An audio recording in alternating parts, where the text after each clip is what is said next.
safana vetivety rao ny fasimbako hampianjerazy ka ho foana teo lay hazo tsara lovanao faniriko ny tsokatsiron-tany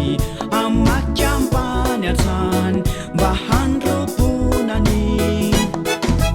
fa ho fosianto sy fialofanao fa isy tanjona zay tsy natao ho ahy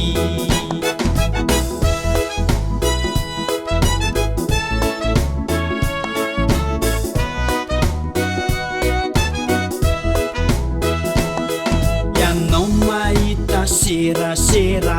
horatoina fa izao malaly zay tsy ampahitako anao ka raisony anatro fiarovan-dangonao mba tsy ho sembana lay tanjontsika fa ny tanjona zay tsy mba tratrako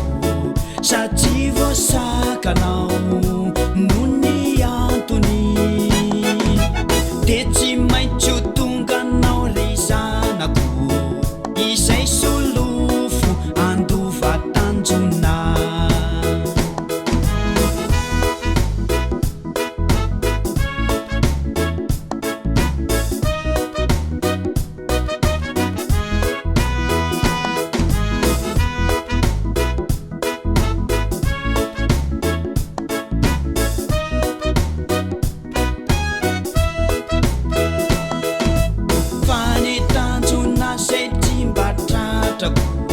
satria voasakanao no ny antony de tsy maintsy ho tonga anao ry zanako izay solofo andova tanjona izay solofo andova tanjona izay solofo